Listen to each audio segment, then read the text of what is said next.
What have you noticed in your experience when you see a real estate investor hire a VA? Like what's like the biggest mistake you see them making in hiring process or managing a VA? They don't have an actual training ready for them. Like SOPs and stuff? Yeah, like they don't have SOPs and everything. It's no different than hiring on any other employee.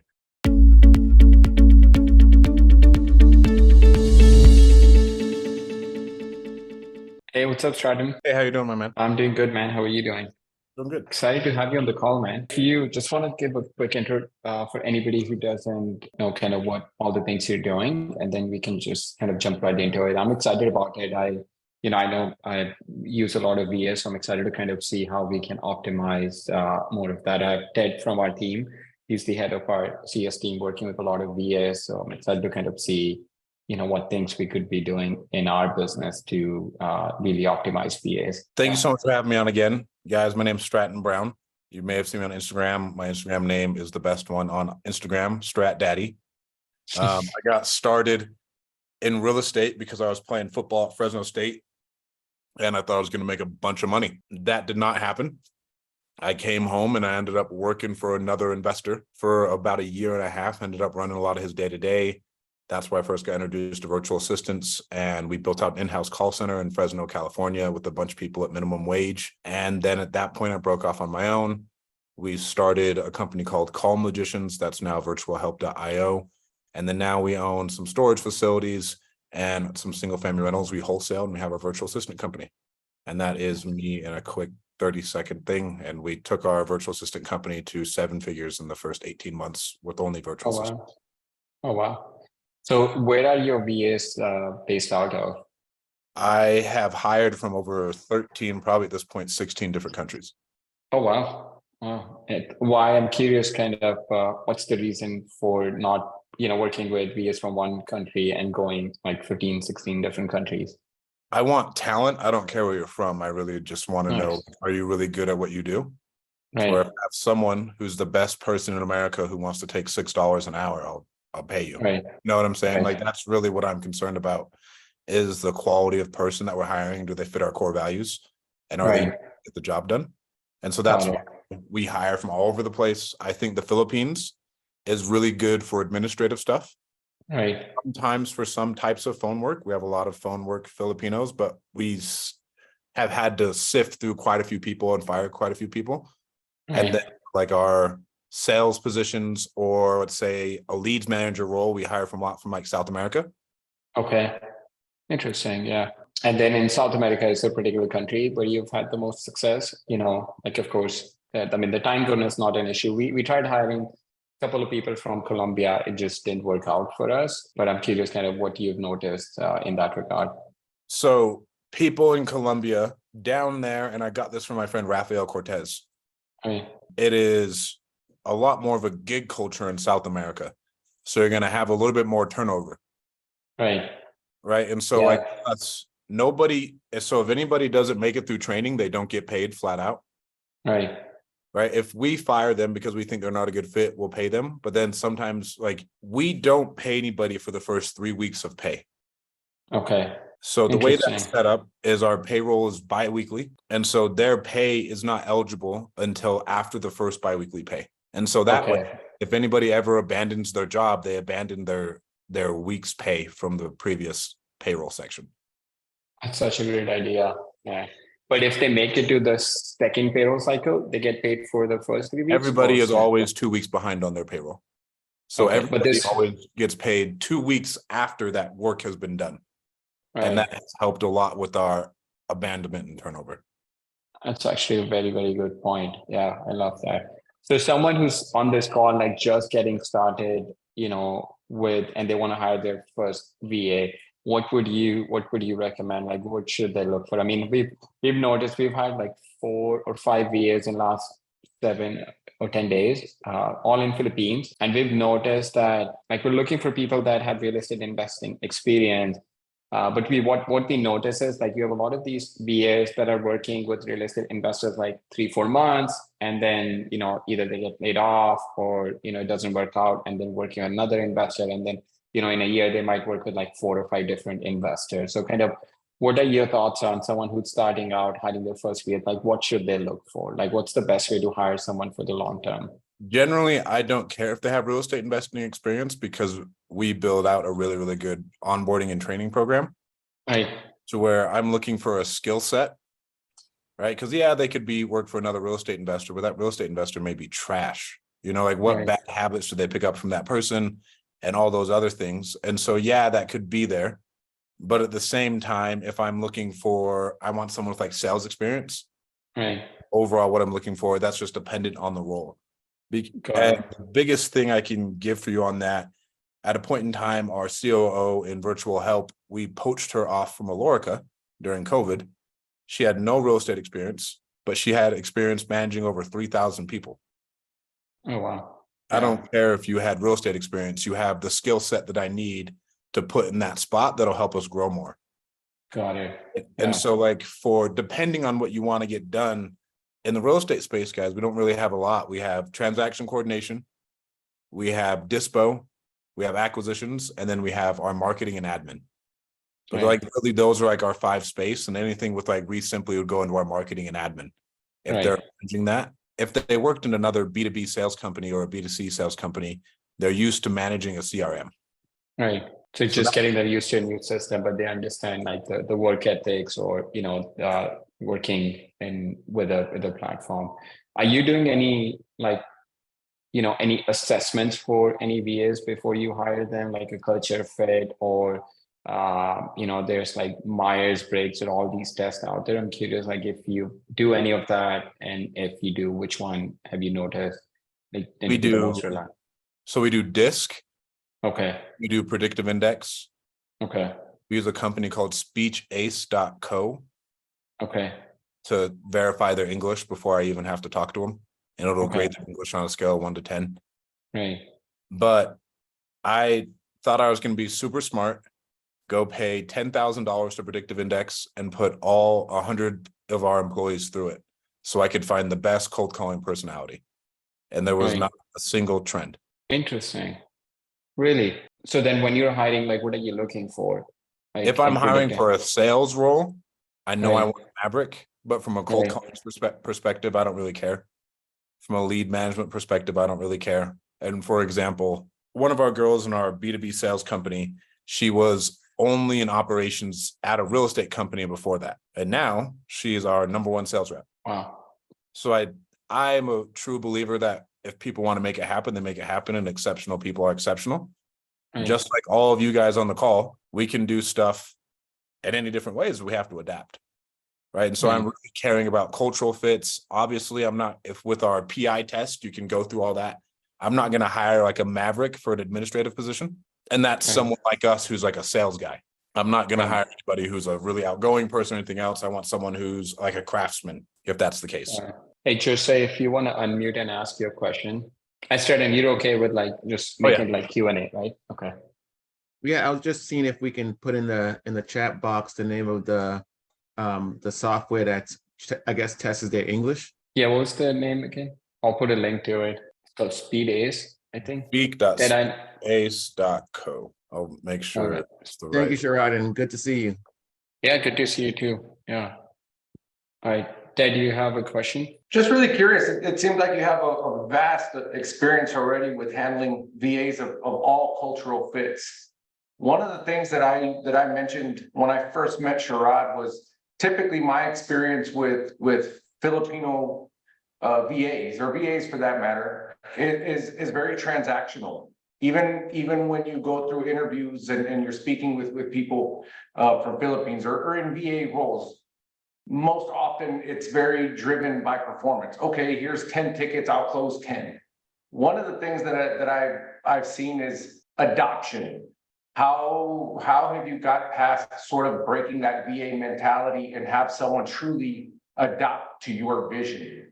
You know, if you want to have the most stellar customer performance team and provide the most over-the-top support, how are you transitioning your VAs to truly adopt that and to really transition from, hey, I'm just sort of this minimum paid, you know, contract person, to I'm the voice of this company.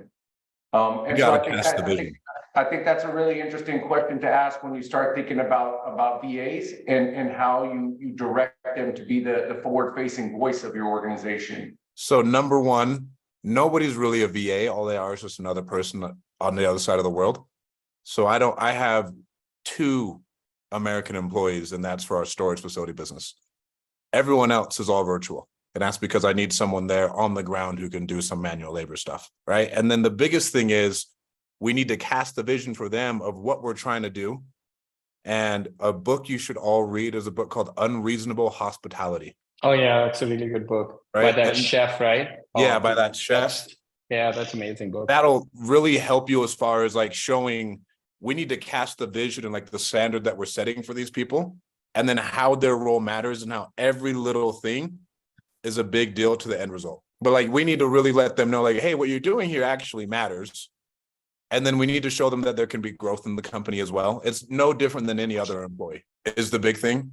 And so, but then at the same time, man, if some people are doing a very, very transactional role, we bring them in on our company meetings. Hey, what's something you're grateful for every day? And then what's something good that happened to you yesterday? So we can get to know them and then kind of break down that barrier. I'm not going to say have one-on-ones with your virtual assistant who's pulling data because I don't, but then my team members who manage them do. Like And they're how gonna- often are you sharing the vision of the company with your team? Like, do you have all hands meeting once a week, once a month, once a quarter? How often are you doing that? Every day. I mean, because like it is so hard to have your leadership be so potent across a Zoom call. It's hard to Right. build culture virtually. Right. And so Right. it's like talking about the core values every day. You're like every day, all of our teams go over like some Ed Milet or Tony Robbins, or be like, hey, here's our core values. Here's what we're doing. This is what we want to be. Does this align with what we want to be? And I'm not saying Right. it's easy. I'm not the best at it, but this is what I found helps mitigate the transactionalness of it. And there are going to be some people who are just transactional. And if that's not what you want, let's tell them at the front end, like, hey, I want you to be able to grow in our company. But if all they see is that they're going to be a transactional person in the company, that's the way they'll treat it. If you tell them that, like, hey, we're growing. At this point last year, we were here. Now we are here. I want to get to here. And there's plenty of room for growth for you to build whatever type of dreams you have inside of our company. That is a completely different conversation with a virtual assistant as compared to, hey, I need you just to scrub this data, hit the metrics. And I'm a lot more of a straightforward person where I'm like, still, you got to hit the metrics, but there's still room to Right. grow. So you said you are doing like daily, like you guys have like all hands daily, like a huddle, everybody jump. Yeah. So the way I have it set up for our storage stuff, they have a call. For our B2B sales company, they have a call. For our virtual assistant company, they have a call. And then I have a call with all those heads once a day. Got it. And then you're sharing the vision with them, and then they're Yep. sharing the vision with the team. And I'll that do they're all working. hands like once a week. Right. And that all hands is just for me to congratulate people and be like, hey, we're here to be the best. Here's what our core values are, and here's what we're going for. I love that. What's the go ahead, Jose? Yes, thank you. Question I have is, how do you conduct payments? Like, are we paying some kind of taxes in between the US and where the VA lives? Or are we just cutting a check and not even putting in the tax books, like in your books, but not into tax purposes? How does that work? I am not a tax professional, an attorney, or anything else, but all of my virtual assistants are a marketing cost. You're not doing any of the taxes or anything, right? Like you don't No, have a like local entity set up anywhere. No, and we send it all through REsimpli. They can figure out their own tax situation. Right. Can we put that in the chat? What is it called? Wemberly? REsimpli. REsimpli's good. I don't think any of you will like max out on their limits. They're going to want like your ID and stuff, but it's the easiest way to pay them. And it's like a direct deposit from your account to their account. And we can use credit cards with it too, so we can get points. And we never pay for the transaction fees that comes out of their pay. And so we just tell them when they get onboarded, we don't pay transaction fees, you pay the transaction fees. Yeah, and then Wise is really good too. Yeah. Wise is what we use for our team. And then that way, and you can use Payoneer as well. But that way I can use cards and I can just get travel points from it. I don't know, you could use card with REsimpli. I mean, when we use credit card, it charges pretty high fee.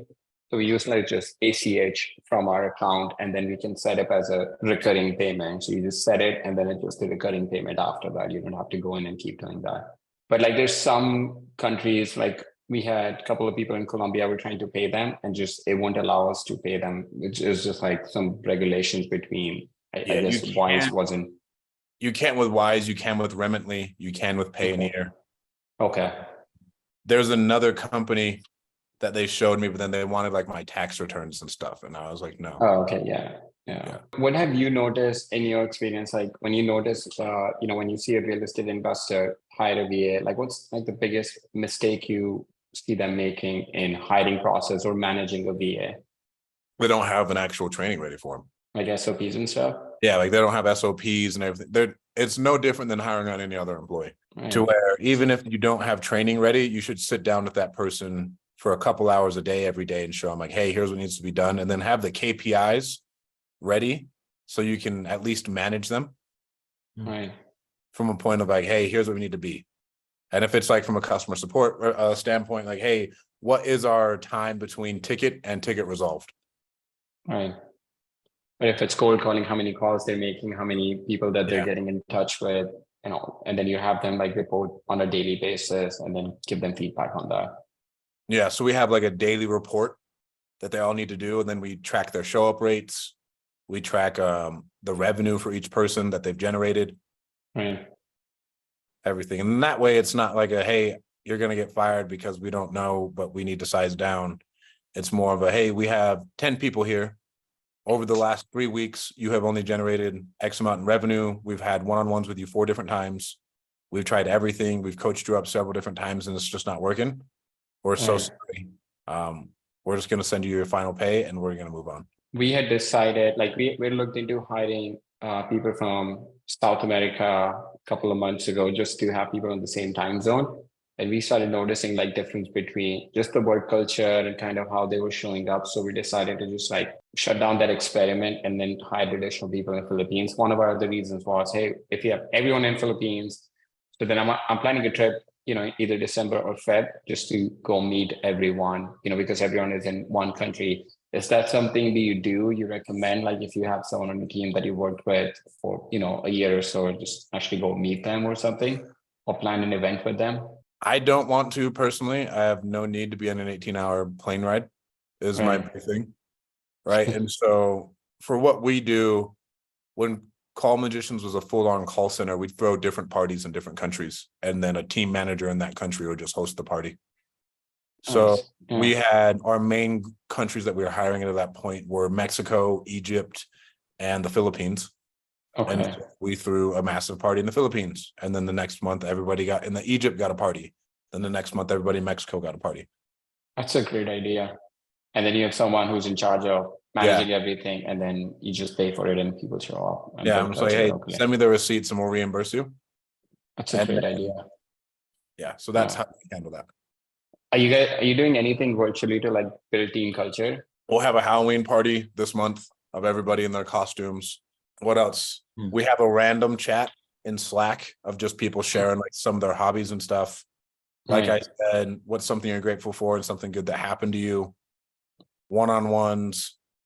What else do we do for culture? The parties. But that's really all. I'm sure I could do more. So you as the owner of the company, you're doing one-on-ones with the team leads, right? You're not doing, or are you doing one-on-ones with every single team member? At one point in time throughout the quarter, I'll talk to every team member.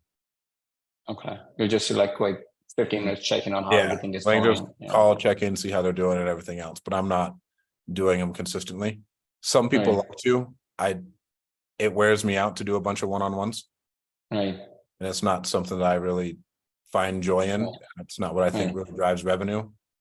But our main team leads know how much I care about them, and their job is to care about their people the same way. And then your team leads are also based in the country that they're managing people in, or you have team leads that's based in Philippines and they're managing people in South America, for example. Now it's just all over the place because instead of having a bigger call center, we staff up people.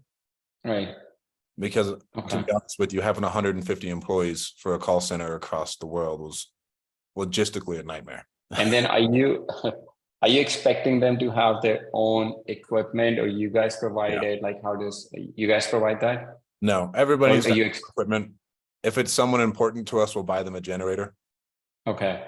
And I just Yeah. tell them, I don't want to hear any more excuses. Like, I just bought you a generator. If the power's out, Right. shut Right. And pay for like backup internet or stuff if somebody's really important. And then Okay. at a point in time, if somebody has been with us for a while, we'll pay for their internet, we buy them a generator, and then we'll start to move into like paying for their healthcare. Got it. Okay. And that's across all countries. Across all countries. I looked into getting, like in each country, getting them like a healthcare plan, and it didn't really work. Just, hey, send me your healthcare provider options and we'll send you money for it. And then they can honestly do with that money with what they want, but that's what that money's for. Okay. But so it's like now once somebody reaches a certain level, you just give them a stipend. Hey, I'm going to pay you like $50-100 for healthcare. You use how you want. You don't have to provide receipts or anything. So it's just additional money basically. And then you guys have a virtual VA company. Are you guys working with real estate investors, or I know you mentioned B2B a couple of times. We do both.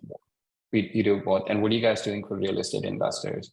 So for real estate investors, what we'll do is we'll go find someone. And so we have job ads all over the world at all times. We talk to you, what do you need?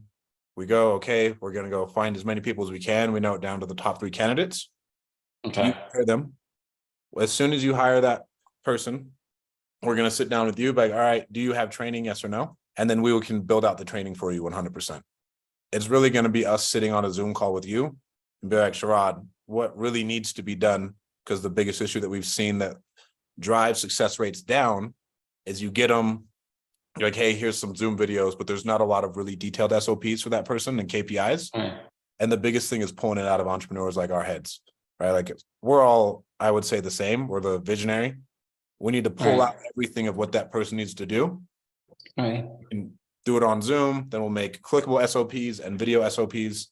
And then that person has everything ready to go. And so I messed this up a little bit. We handle that on the onboarding call, right? So we're going to sit down with you. So tomorrow morning, one of my friends is already signed up with us, and he has to fill a bunch of different admin roles. So they're okay. We're going to sit down and we're going to hash out all these admin roles. We're going to go over how exactly everything needs to be done. Then our team's going to take all that, turn into SOPs, and then we're going to have all the videos. We're going to put it in a Google Doc for you. And then that way that person can just go in there, look at it step by step, and then they have actual pages that they can go through as well. Right. And do they have to hire someone like full-time, or they can start part-time for the minimum like 10-20 hours? You can go part-time. If it was 10 hours, I would want to know what the 10 hours could be. And my personal view is if you have someone and they're part-time, there's for sure enough work on your plate the way it is that you could have them full-time. Because as investors, the only thing that really makes us money is by talking to either private money lenders or by talking to sellers. Right.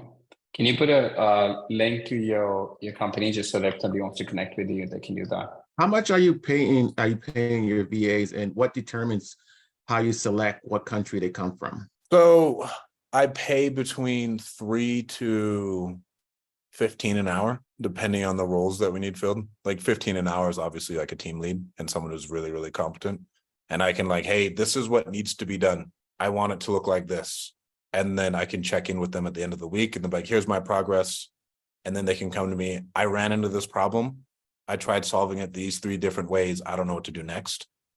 And then we can have an actual constructive conversation about how to move that ball forward. Right. But like for a cold caller, I'm between 4 and 6. For a leads manager, I'm at like 7 to 9.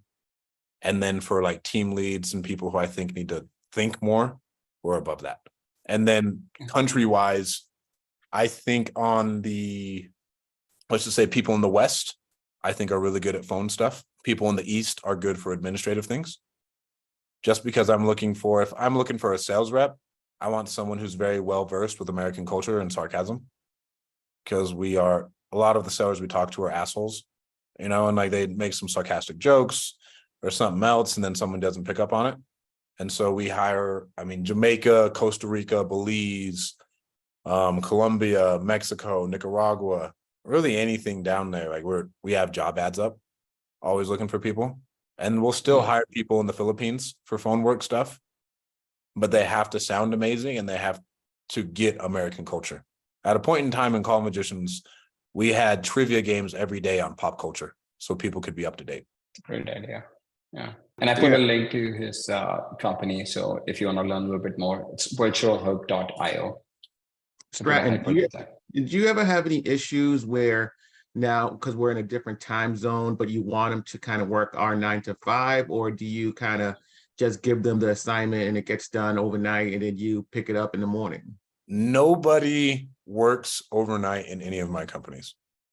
Everybody works on the American work week. So like everybody generally starts between 8 and 9, and everybody will finish around 8 or 9 p.m. just depending on what's going on. And then are you giving them like time off and stuff? Is it like the same like holidays, that you have in the US? You observe those holidays? They get US time off. We do PTO for some people. And for any like team manager roles, they're all salaried. Okay. Only people who are hourly is like cold callers and administrative people. Okay. But when it's like someone who just needs to work and get jobs done, it's a lot more salary, because I ran into the point to where it's like, well, you aren't working as much as you say you are, but they think they're working as much as they say they are. So snip it in the bud early, put them on salary, like, hey, here's the job that needs to be done. I don't care how much you work, just get it done. And it's a lot easier. Are you using like anything like Time Doctor, Hubstaff? Hubstaff for it's required for everyone? Yeah, Hubstaff is required for everybody. If somebody says they don't want Hubstaff, really besides our team managers aren't on Hubstaff, but if I message them in the day and I don't hear back within 15 minutes, then we have an issue. All right. Yeah, we just started using Hubstaff for our team, and it's amazing like how much transparency you get on what they're working on, the efficiencies. It was just more for like workforce management to see if one person is like being really, really efficient and they're like overworked, and then you have another person not being as efficient, then you can start moving some of the way. And we already started seeing value out of it. And it's really helpful for payroll, right? Because like there is no discrepancies, because we just take it down to the Hubstaff dollar, and that's what it. Do you expect them to have minimum efficiency percentage? Or not really? With a cold caller, you shouldn't have a minimum efficiency percentage, but there should be no idle time. Got it. Yeah, because they're not using their, mouse and keyboard that much. They're just constantly calling. And then what's other red flags? At a point in time, you got to check for like clickers because like everybody knows they're on Hubstaff. Right. They'll just download an app on their laptop or computer. That is an app that'll show like they're clicking, but then they aren't doing anything. We ran into that. Okay. We ran into people working 2 jobs at the same time. Well, the clicker thing has been an issue, but the way you find that out, especially if you guys are hiring on cold callers, is you 100% just want to check the like dialer metrics. Right. Those get pretty blatant. You could be like, hey, we're here. It says you're working this many hours, but you only have X amount of leads over X amount of time.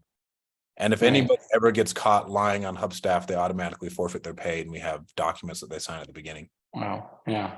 Yeah. We look at their like efficiency, and then we also have like they get like the system takes 3 screenshots every 10 minutes. So if you notice like they've been on the same screen for 10 minutes, so like, hey, wait a minute, what's going on?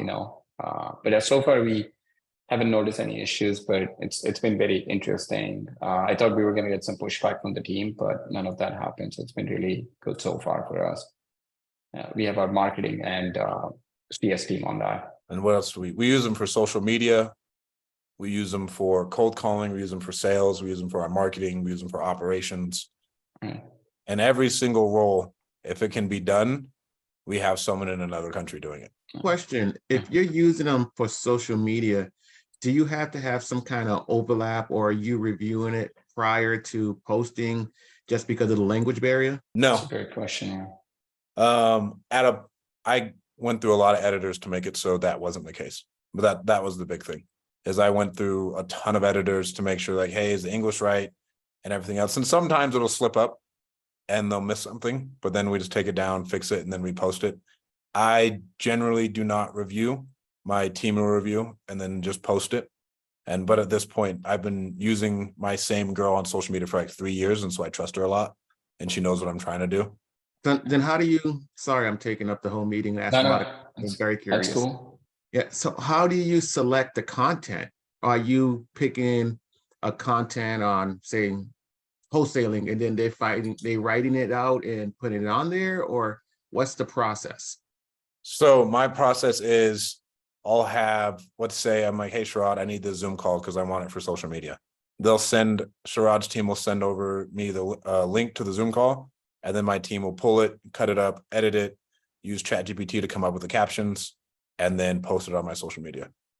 And then like any podcasts that I do, we cut it up. Any speaking engagements that I do, they cut it up, and it's that same process. And that's how everything works.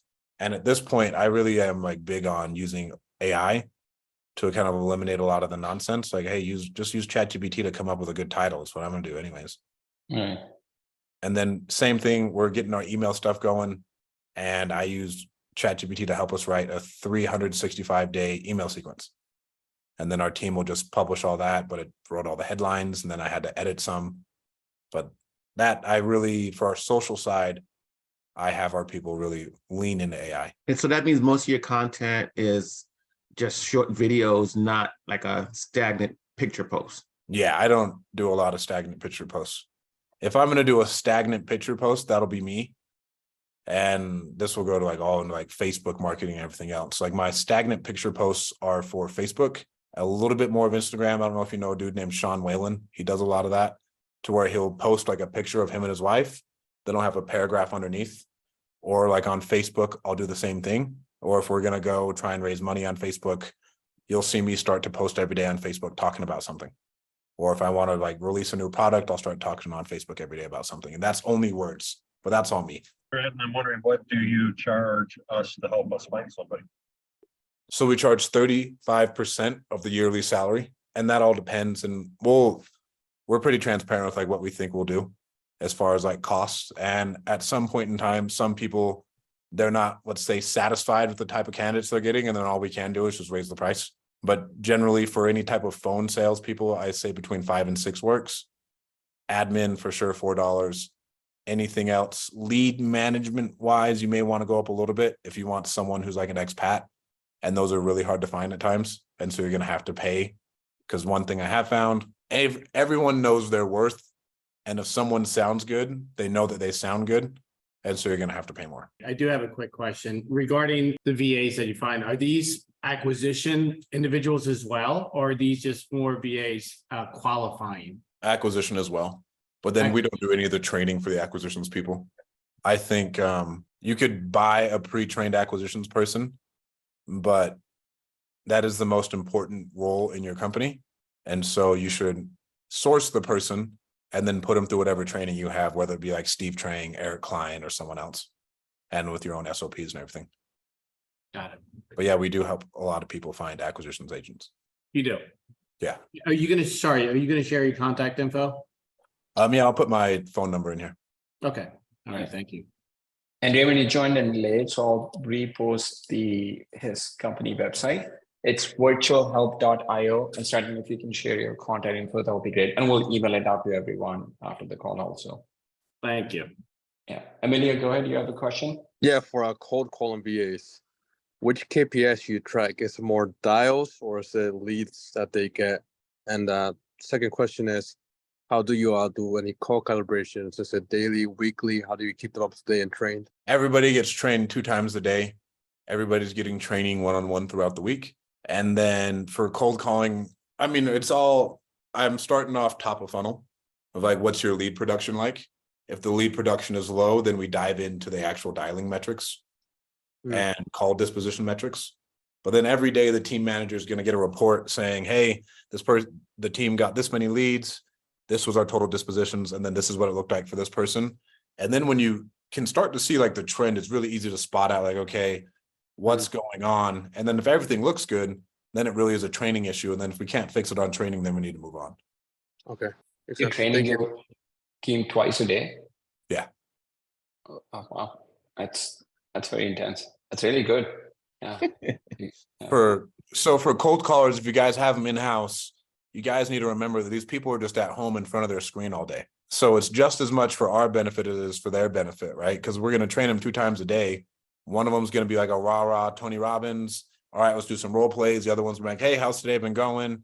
And then more role plays, right? And then we're going to do some call reviews like, hey, so you said this on here. we should probably say this, this, and this. And then in between that, throughout the day, someone's getting coached up, no matter what, by that team manager. And the reason we have to do that, because, I mean, if you think about it, especially if they're in the Philippines, man, it is 5 a.m. for them, or it's 3 a.m. for them. We need to stay in front of them and keep them riled. And it really helps with team morale and energy. And when the morale is good and the energy is high, the lead flow is significantly better. Are you doing those 2 time a day trainings as a group or one-on-one, team lead to one? So it's 2 group trainings a day. And then we'll probably do 3 one-on-one trainings. Per week? No, a day. A day. 3 1-on-1 trainings per day. Yeah, like, because like that manager's job is to make sure everyone else is performing. So if someone else isn't performing, it's their job to hop on the phone with them, shadow their call. All right, yeah, let's say that a little bit different. What's going on here? Do you have anything going on with your family? Right? Like that, there's a whole bunch of other nonsenses going on in their life that we need to know about, and everything else that needs to get hashed out. And so if they aren't performing, it's that team manager's job to, okay, so you're here. Awesome. It looks like and we'll pull up the KPIs with them. Hey, I like your call flow. It's really good. Your disposition rate's good, but it looks like your hangups are really high. Awesome. Let's go through and let's review some of these hangups, because I think you're saying something wrong in the first like 3 seconds. And then they'll coach them up on that. I've never seen anybody have this, detailed review and training process, man. That's very, very impressive. Very impressive. What's really interesting, Stratton, is I spent most of my time in full-on contact centers. And what's really interesting is it seems like you scaled this down from what a full functioning contact center, a 365 just turnkey contact center. And it seems like you've scaled this to apply to even a VA model. And so it's really interesting that you were able to do that at scale from a very large sort of like, that's how call centers function. You have someone that's, in that whisper mode that's listening in, and they're providing real-time feedback. And this is beyond just metrics. This is just sort of, that's how contact centers work. So it's really interesting because that's also a really great way to get across. And I think we started with this as far as culturally, that's building into that as well, because you're spending that degree of time with someone that it's creating that expectation, but also that rapport. So it's really interesting to have that degree of interaction on that level. Thank you. Yeah, that comes from honestly hiring on someone who'd been in a contact center at a high level, and then saying, hey, what should we be doing better? And then again, how can you outperform the market when there's a bunch of other shitty ass VA companies? How do you separate yourself? Right. And it's I've talked to founders of some other VA companies, but to be honest, I've never seen anybody train their VAs to the extent that you do. I mean, that's very, very impressive. I just say, go ahead. You have a question? Yeah, Stratton. So my goal is to hire an admin VA by December. I have never had an admin VA. Is there any advice or direction that you think that would be useful going forward? I think obviously there's going to be stumbles and there's going to be learning process, but as a CEO, I want to be understanding and I want to take full responsibility for their actions. Number one, I'd say you'd want to get the admin hired by like next week. If we're ever thinking about hiring an admin, we need them now. Especially, I know from people on this call, you guys are all entrepreneurs. Like, we need the admin to take off all the nonsense. And then the next thing would be fire fast. Like, one thing I didn't really talk about is if someone isn't performing and they're impressing us within the first couple of days, we're just going to let them go. So this is a couple of days after they've gone through 3-week training? Or No, like this is even in the training. If the person isn't impressing us in the training, we can't take a D to an A. It's a lot. Right. It's really hard. Let's take a B to an A. Mm. Like if someone's a D out the gate, number one, we don't want D's in the company because it brings culture down. We want to have, if we can take a B and take them to an A, awesome, and an A to an A plus, sweet. But we don't really want to try and, you're going to bang your head up against the wall. You're going to be fucking furious of why it's not working is because you're working with the wrong person. There's plenty of really, really amazing people out there looking for great work. We just kind of have to be patient. And another thing would be really, really patient with your hiring process. I am 100%, me and Dean and Jason Sherrod are hired on someone for our Deal Champs brand, right? And I know it's going to take me a month to find someone I like, and I'm probably going to fire 2 or 3 people during that point in time. Because if they aren't really like on it, and I don't think they can catch it, and I don't think they can keep the pace at the beginning, then I just know they're not going to work. And it's like, hey, you know what's not going to work? I'll have our HR team reach out to you with all your offboarding documents, and we'll send you your pay. So what I'm curious, like, what do you notice in the first 2 days where you say, hey, this person isn't going to cut it? Because they went through the interview process, they went through the hiring process. So I'm really curious, like, what's in the first 2 days? Like, what are they not doing? You know, because they're going through training. Are they not like showing up on time, for example? They're not. If they don't like, show up on time, we let them go. If anything ever happens to any family member during training, we let them go. And this is going to, again, sound terrible. You guys would be amazed at how many grandparents, brothers, sisters, fathers, mothers die. And at this point, it is company policy to where you need to provide an obituary and a doctor's note for anything. No, I don't blame you with the team size that you have. Like I remember I used to work with a VA, and I kid you not, like over a year, I think he had like 5 dogs die. Yeah, It I just really kept don't going care. on. Yeah. At that point, it's like, yeah, I'm sorry if you're sick. I know you're working from home. Nothing's going to change. You're going to feel sick, whether or not you're working or not. And that's kind of like the culture we've set towards Right. a very high standard driving culture, Right. where that's, and I mean, now the trainers and managers filter them out. Yeah. You probably have a lot less people filtering through the hiring process, you know, like over a period of time, you kind of start noticing like trends and, hey, this person is kind of showing up as this during the interview. That just, you know, that's a red flag, and a lot less people that you have to let go. But you're right, man. I mean, the way I look at it, at the end of the day, your responsibility is to your end customers, right? So if your team isn't showing up the way they need to, then it affects your end customer, and they're the one who paying you to run the company. Ted, go ahead. You have a question? Yeah. Hi, Stratton. So, question I have for you. I've done hiring. What do you do? Do you ever have them like when they're applying, fill out like personality tests, like DISC or predictive index or anything like that? 16 personalities as part of the application. We do DISC, we do PI, and then if it's something that we feel like we need some type of skill test set, what is that company we use? Is it Gorilla Test? Yeah, Gorilla Test is one that I know Yeah. someone in the real estate agent that I work with should use. We'll use Gorilla Test if we think we need to see like where their skill set's at. And then if it's something else, like I'll still do a trial. I'll just be like, hey, here's something I need done. I'll pay you X amount of dollars for this. Get it done. I want to see what their communication's like, responsiveness, and how soon they get it done. And then that'll really just like let me know, like if they're like going back and forth, asking me questions, how does this need to be done? How does that need to be done? Hell yeah. Right. And they're working with me. And if they're not really there, and then they're slow to ask questions or anything else, that's one thing. Or if they don't ask any questions, like, hey, it's done and it's an hour, like still that's awesome. But I want to see how they work. And that's what a good thing of like that test period would be. And that wouldn't necessarily be for a cold caller, Right. But it could be for other roles. So, like a bookkeeper, for instance, would Gorilla Test like be an appropriate place to? Because this is the first I'm hearing of it, right? So, like you would give them like do this chunk, do this reconciliation or whatever it is, check how they do, and then based on that and then evaluate them based on that whether or not you want to bring them on, whether or not you want to bring them on full time. Does that sound right? Yeah, where I hired on a new bookkeeper and I just threw her in my books. And I was like, I need you to do this today and let's see how you do. Awesome. Stratton, are you giving them tasks and you've seen how fast they're picking it up and giving them more and more and more? Or are you just throwing them all at them and then sink or swim? It's a mixture depending on the type of role I need to fill. Because like, let's say if you hire on someone who's a team manager, and then you might just keep on adding more and more to them, just like any other employee, right? And like, can you handle it? And then for some people, if it's an admin role, I'm just going to throw everything at you. Here's what needs to be done. If you do have questions, ask me.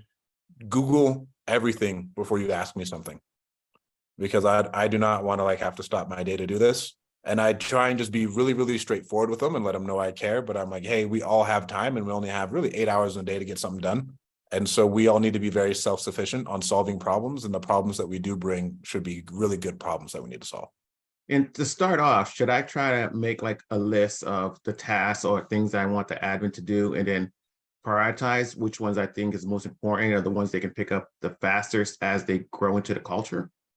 I'm never thinking about something that they could pick up the fastest. I'm just thinking about what I need to take off my plate. I'm just thinking about like, hey, I don't want to do this, and this.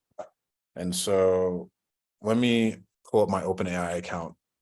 So our team uses OpenAI to write all of our job descriptions for anything new. And so me, Dean, and Jason, we're all saying, hey, we really need to hire on this admin person. We've been messing around with this for way too long.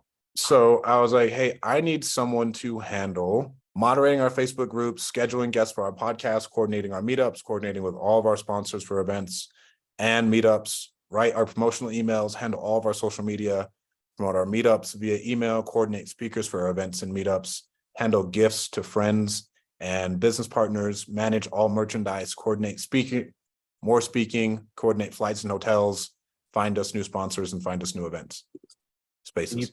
You put that in the chat GPT for a job description, write a job description for these things. And so I threw all that in the chat GPT. And I was like, hey, make this a exciting job description. And then I played with it a little bit more, and I'll tell you right here what I did. Please write in the English language, I need someone who will do this. Great. Now come up with a name for me. And so what we used, Community Catalyst was the name we came up with. And then I'll show you the job description we ended up going with. Just out of curiosity, and maybe this is something that might help Jose or maybe some of the others who are looking to kind of dip their toe into the VA pool. But can you maybe share some of the online sites that are out there that you can go and actually start looking for talent? Because I'll tell you, I think it's Online Jobs PH has been really helpful. Jose, as far as that site, like you can go and you actually review people's profiles. It will give you insights as far as like what some of their like their predictive index scoring is and sort of what their ability to speak English is. So some really great stuff as well as personal profile detail. But Stratton, I'm sure there's tons of other sites that you've successfully navigated through. Can you maybe share that? And Ted, if you just send me a text, I'll send you the job description. It is too big to send in a Zoom chat. But we got onlinejobs.ph. There's all sorts of different Facebook groups. We have one with like 90,000 members. That's like Online Hiring Philippines. LinkedIn is really good. I found Craigslist is pretty good. I'm testing out ZipRecruiter. Upwork is good, but you find a lot more of those task-oriented people is what I would say on Upwork. Onlinejobs.ph is like where people are looking for a job. But LinkedIn has proven to be very, very good for us. I get a different type of candidate who's actually looking for a job instead of like a task to do. But Online Jobs and LinkedIn and Indeed, I would say, is how you kind of need to step up your hiring game if you don't want to go through a service. As far as something like you're talking about booking a flight, do you just give those VAs the information to your card, or how does that work? I mean, I can just give it to a credit card and then tell the credit card company if something goes wrong that someone stole from me. Hey, Stratton, how you doing? Hey, two quick questions for you. I kind of came in on the tail end of the call, so I'm gonna try not to repeat myself. First question, are you based in Charlotte? Nope. Okay, cool. Second question, your services that you guys offer for VAs, I think I looked online, it kind of ranges from acquisitions all the way down to cold calling, right? Yep. Acquisitions, Okay. cold calling, administrative, everything. All right, cool. And do you guys base it off kind of like amount of talent that you hire from your rate standpoint, hours? How does it look like? What does it look like? Can you elaborate a little bit more? Yeah, sure. In regards to like your pricing for what you guys charge, do you base it around a specific niche job? For example, we're probably looking to fire a cold call team here in a minute. So we're probably looking at cold callers and maybe even adding on an acquisition trail potentially. We go just 37% to 35%, depending on how big of a job it is, right? If you're hiring on someone like $12 an hour, it'll drop a little bit. But we go 30, let's call it 35% of that yearly salary. Okay. And then Cool. that comes with complete built out SOPs for you if you don't have them already. Appreciate it. Yep. Did we have any other questions, guys? This has been awesome. You guys have been really attentive. The best way is to text you if we want to set up a call. Yeah, just text me. I'd love to talk to you guys. If you guys need help with anything, I'm an open book. But really the secret to VAs is upping your leadership skills, because all it is just another employee on the other side of the world. Agreed. Yeah, Stratton, as you've been talking along, I've been thinking about our VA team. And the one thing that you really reiterated that I can't agree more with is that you can have the greatest team that you bring aboard. You'll spend all this time interviewing, onboarding them. But if you as the leader don't have direction for them, it doesn't really matter. You can have all of these great thoughts in your head and you have all this plan of how they're going to come and change your business. But if there isn't a clear plan in place, and even more so, like you're saying, beyond that, something that's actionable, something measurable to say like, hey, we're doing better today than we were yesterday. If not, you're just spinning your wheels. You're just going through the motions, and you're not really going to see the traction that you want to see or the results that you're hoping for. So I think that's a really, really big takeaway. And I know that you've reiterated it a couple of times. And for a few of those who are just getting started with VAs, I think that that's a really, really important thing to take away, is just to make sure that you sort of have your overall house in order, that you have a clear idea of what it is that needs to be done. That way there's clear direction for your VA to just hit the ground running with that task or that project. 100%. Thank you. I will second and third that. I just got burned badly by some VAs. I had to let go of basically my whole team last week, actually. So yeah, part of it was direction, not giving him proper direction. Part of it was not proper oversight and just trusting with too much responsibility. And just not enough accountability, not enough standard SOPs and all that. So yeah, anybody who hasn't done VAs yet, yeah, they're critical, but yeah, you got to watch them, just like Stratton and Ted Herrera are saying. Watch them, and you're going to fail. It's okay. At a point in time, we had someone steal quite a bit of money from us just because we had too much, like, bleeding hearts. It happens. I mean, but at the same time, I have friends in America who've had multiple six figures stolen from them in a different way. Like, you're in business, it's going to happen. You just got to keep on moving on, and then you learn from it. But don't be afraid to hire just because of that. Stratton, so in the early phase of the first month of hiring a VA, is it almost you're losing more time because you're interacting with that person and showing them different things and building that culture?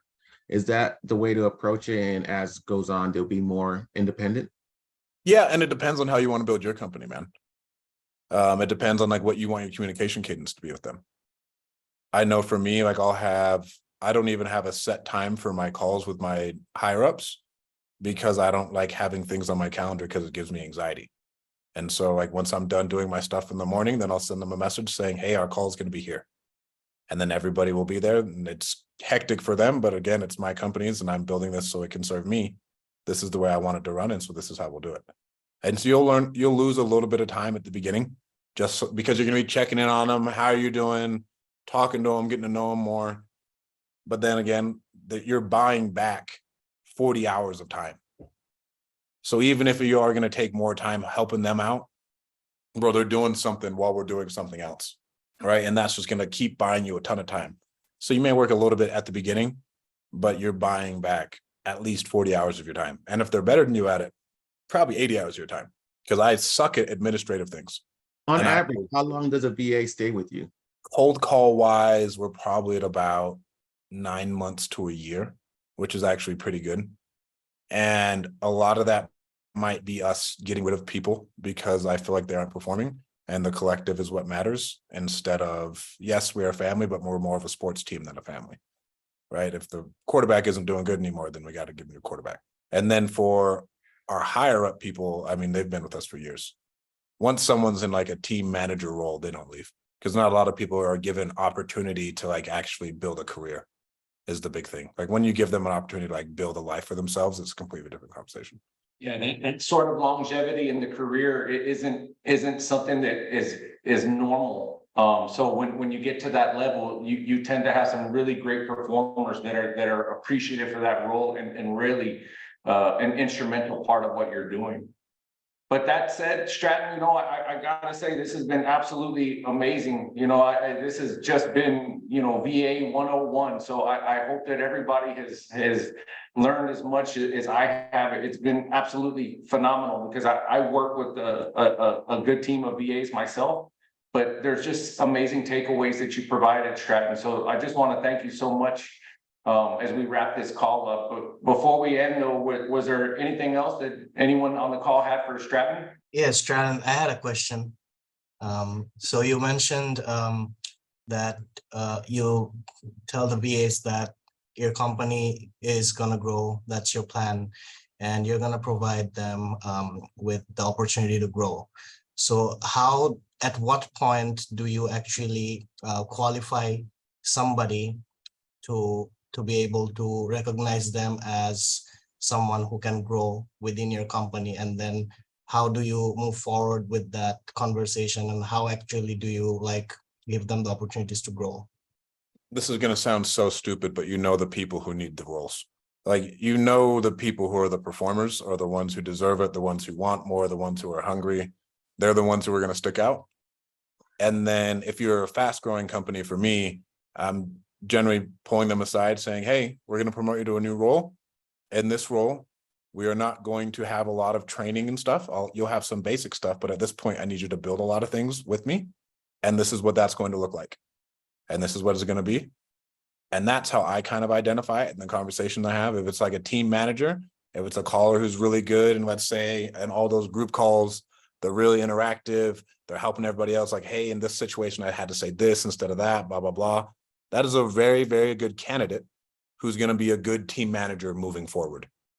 Right. And then if you're, depending on your company size, you can just open it up and be like, hey guys, we are looking to hire on a new role. We love to hire from within. If you're interested, please reach out to me. If you don't get it, I'll tell you exactly why you don't get it and what you need to do to perform better. And that way you can get the next one. Okay, thank you. That makes sense. There must be certain roles where it's difficult for you to recognize certain qualities. For example, I don't know, maybe someone who's working on the socials using ChatGPT. How would you measure that person's intellect or abilities for greater roles, or someone who's working direct mails? How would you exactly be able to measure their worth? What's your strategy over there? As far as measuring their worth in a certain way, if it's not really KPI driven, it's really what is your output like in those roles? How fast you're getting things done? Like, do you have any employees now? I am working as a VA myself. Okay. Right now. So if you're working as a VA yourself right now, it would be that your boss never has to ask you to do something else. Like, you're always on to the next thing and you keep adding on more and more and more. And then you come to them like, hey, I'm done. What else you need done today? That's what would really drive that next step of getting promoted to another role. Makes sense. Thanks. And you want an HR headache. That's another thing. Don't be an HR headache. How would you define being an HR headache? Oh man, I gotta watch my language on these Zoom calls. You don't complain too much, or you aren't a cancer, or you aren't, like, there's all sorts of things. Like, if you're just one with the company, you see the vision and you're pushing, that is the #1 way to get a promotion. All right. Thanks, Tran. Yep. Fantastic. Thank you so much, everyone. It's been absolutely great to connect with you all. I hope to see you all soon. Stratton, thanks again for all the great feedback and insights. Really appreciate it. Awesome. And I just Thanks left a lot. my number in there and my Instagram. Thank you guys so much. Appreciate you. Have a good one, everybody.